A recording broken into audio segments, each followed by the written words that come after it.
Hey everyone, this is the LEGO Batman Movie Arkham Asylum set. There's a lot of detail on the interior and there are a lot of minifigures to look at, so let's get started. The level of detail begins on the outside with texturing and changes of color. Wherever you see white, that's supposed to represent snow. The main doors at the front are kind of brick built sideways at you, and they're able to be opened up as well, so those fit in there nicely. They do use quite a few stickers, and you'll see those distributed about the place. Again, with the white up here, it's supposed to represent snow around the eaves of the place. Lots of smaller details up towards the top, mostly with tooth style pieces and a whole lot of telescopes. And there's your center dome, which comes up to a point ultimately. And then there are two wings of the place on the side, which have pretty much identical builds from the outside. They have identical primary structure, and they're supposed to be mirrored from side to side, but inside they're quite very different. Also, there's one part of the building that is actually a completely separate build, and that's the observation, security, or watchtower in the back, which is very narrow and actually pretty simple. I'm going to move that out of the way first and give you a better look at the main interior space with some figures. Let's start off on the right side and zoom into Harley Quinzel's lab, where she has a computer that she's sitting at with a custom-built chair. The screen is a flat screen, pretty thin and standing very upright. And she has some vials or bottles of various medication, I'm assuming, and in the cabinet next to her desk are a few syringes. Directly beneath her office is the laundry room with a big old box of powdered laundry detergent that just has a sticker on the front of it. And then there are two industrial strength washing machines in there with very nice looking builds. They're not very thick, there's not a whole lot of detail behind them, but just the front of them I think looks very good. Off to the side is a broom, which I think is actually supposed to represent a mop to clean the place up, because you can see that some suds are down on the ground around the drainage grate. And then here are the first two holding cells. Now each holding cell has a sticker within it that is unique to the character that's supposed to go inside. This one over here on the far right also has an additional sticker on the outside. It's very difficult to see the ones inside, but I'll try to show you each. So first for the Riddler, this one shows an outline of Batman's cowl, and it just has a bunch of question marks around it. And the cell for Two-Face just has one of his old I Believe in Harvey Dent posters. Above the cells is a catwalk that spans most of the width of the building, and there are plenty of security cameras of two different sizes spanning the entire building, and those are just up against the wall above the second floor. In the center of the ground floor is the security checkpoint and scanner, and really these signs here on stickers should be facing towards the front of the building, because new inmates would be coming in through there, and the idea is that they would have to stop, go through the check-in, and then make it through. However, they point these towards you so that you can see them, but if you want to make it a little bit more realistic in its layout, you can just take the whole thing and turn it around that way. This is very convenient that you can take this out because it allows you to have a look at a nice little feature they have built into this.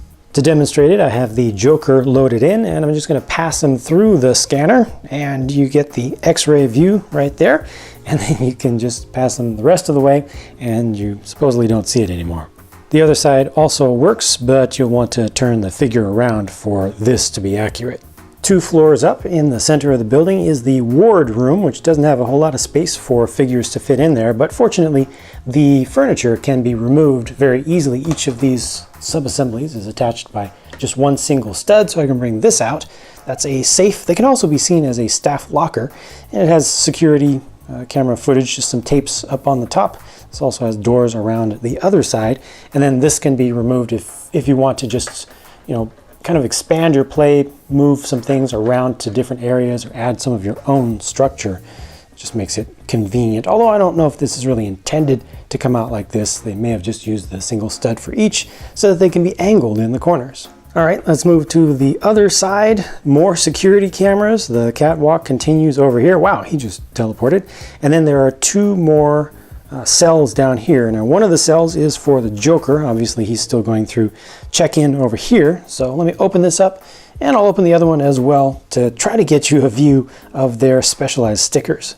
Well, this is tough to capture, but there's a Batman movie poster on the wall for the Joker, and he has put a big Joker smile over it. Meanwhile, Poison Ivy has a poster for the movie The Plant Monster, which features a depiction of the collectible minifigure series character of the same name.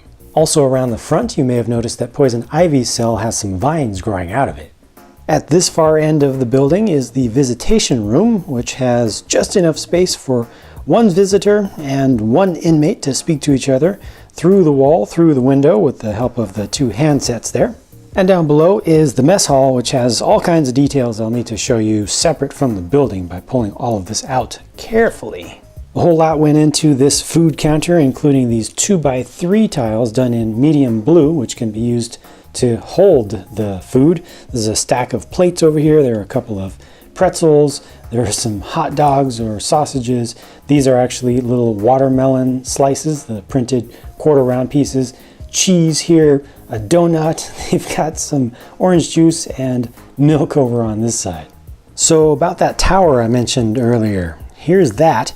It's built with the smallest number of the largest pieces reasonably possible, so it goes together very quickly, doesn't use up too many pieces, contributing to the parts count, and it's fairly light and hollow. I like the PA speakers on either side, and it looks good from the outside. It has nice shaping to it. Once again, little bits of suggested snow up on the top. From the back, like I said, very hollow, very empty inside, no furniture up top whatsoever. For some reason, there's a level here with some TNT crates that have been stowed away there. I don't know if that's part of a sabotage attempt coming that's gonna blow up the whole thing. That's not good, but you can use those however you want. And the back of this down at the ground floor is supposed to represent actually the inside of the yard, so prisoners would be able to access this and play some basketball there. Additional physical activities are made possible by the weight bench here and some free weights, and this is just a table that can be used for lunchtime or just hanging out and, you know, plotting escapes and stuff. All right, minifigure time. Obviously left to right, it's Joker, Riddler, Poison Ivy, and Two-Face. The male characters all have identical prints. Poison Ivy just adds a little bit of different body shape. All of the hips and legs are identical. They do come with the hands, you know, preset for each individual character, so you're not going to be able to mix them up accidentally. And every single one of these does include an alternate face on the back of the head. You can start to see a little bit of the face for Two-Face, that second one. I guess Two-Face is kind of a four-face in this case, wouldn't it be, with two additional faces. Let me show you what all of these look like. And this is not the same version of Arkham Asylum Joker as we got in the collectible minifigure series for this whole line. The blind bag version has the same torso and legs, but just different faces. So comparing the main face for that one, it's pretty much the opposite. Here's Arkham Asylum inmate Catwoman, complete with her full hood and utility belt that's been done in orange here. Dr. Quinzel, who has a patient file in her hands. That is a sticker on that piece. And then head of security for Arkham, Aaron Cash, on the right with his hook hand, which is all canonical. So look at these from the backs, and each of these, once again, include alternate faces, just different expressions, rather different expressions, and you also want to see what Catwoman looks like with that other face through her mask. Batman is in this set along with Reggae Man Robin, and Robin has a Phantom Zone projector for his tool there. It's made up with a red camera piece, and this actually doesn't have a sticker on it, the magnifying glass. That's actually an exclusive printed piece. I was surprised to see that. And it uses a trans medium blue colored crystal down for the base. Nice little build for that. The Reggae Man suit does have the very high sheen and iridescence to it. Here are the alternate faces with headgear on and with headgear off, and you also want to see their regular faces just as seen from the front with none of that stuff getting in the way. Finally, here are the last 3 figures, all representing the GCPD with Barbara Gordon on the left, and then 2 generic GCPD officers who don't have names in this set. They don't have any prints on their left arms, but the right arms have prints for those 2 officers on the right. No alternate face for the guy on the right, obviously. Alternate face for Barbara Gordon, of course, and an alternate face for this one in the middle. The last thing I have to show you is this GCPD squad car, built up in medium blue as the main color, including those fender pieces on the sides. Those are nice.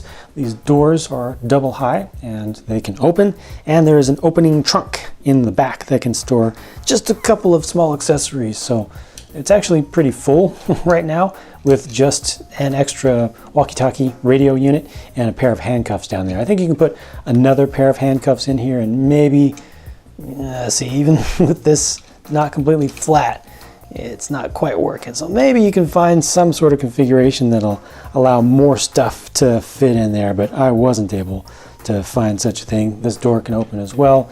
You can kind of adjust the angles of the mirrors if you want to.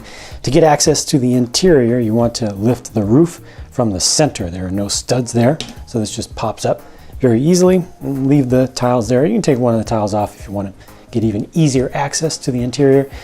They put in some tiles in dark orange just to spruce it up a little bit, to make it not look too plain. And this just has a center mounted steering wheel and no console or anything. So there are a lot of things to like about this set, but I want to specifically highlight the value. The price to part ratio is really good, but when you consider how many of those parts go into minifigures, 12 minifigures in this set, that makes it a phenomenal value in my opinion. And even moving past the objective stuff a little bit, just look at this volume of stuff. My favorite measure of value in a set. There's a lot here. You could just see it. Unfortunately, this set does suffer from a classic Lego structure set problem. That is, room to actually pose minifigs. They do give you enough room at least to put minifigs along the catwalk up here, but the rooms, like this room up here at the top, you know, you can put maybe 2 figures in there if you really squeeze them. Quinzel's office maybe can fit 2 people in there. At least the laundry area is big and it's on the ground, so you can kind of spill folks off the edges. The top of this observation tower is another one that's really constrained as well. Also, check this out. Let's say I want to move this whole main building over to the left, just, you know, an inch or so. So I just grab it and pull. Wait a minute. Pull. Wait a minute. Okay, so this is made in 3 separate sections, and they're kind of aligned, but they're not really connected. I wish they had just included axle pins to actually connect down here at the base instead of just having a little axle to kind of line it up, because any kind of movement of this thing, and I had this problem throughout the review, anytime I kind of touched the building, started to see those axles come apart. So it's really not connected. The major sections aren't connected very well, or at all really. Also, there's no easy way to rearrange these 3 sections to make them come together nice and flat. Like there's no resting area, there's no landing area there where these want to become a nice, you know, just straight front of the building. The sections on the sides here use wedge plates, so if you do want to bring this together and have it just be flat on the back, then you need to take some parts out and do some custom work yourself. One last thing. A car of this size, especially with these doors, should be able to have 2 figures side by side. And even the official Lego description for this set says you should be able to put 3 figures in here, quote unquote, easily. And you can't, not without customizing it and adding your own parts. Don't worry though, the flaws are not nearly bad enough on this set for me to recommend against it.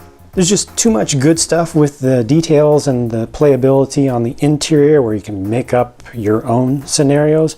Plus, they have a great selection of figures. In my opinion, this is another successful set from Lego, and I think that most of this will actually work outside of the context of the Lego Batman movie in particular, because all of the characters are real anyway, so you can continue to use this once that movie is kind of forgotten about. So there you have it. I did it. I made it through this long review, and you made it through this long review as well. Thank you for that. I appreciate your time. I hope that I showed you everything you wanted to see within and about this set. If you would like to say anything about it yourself from your own perspective with your own thoughts, please share a comment down below. And if you want to see more videos from me, keep coming back to my channel because more content is always on the way. I'm going to keep working, and I'll talk to you again soon.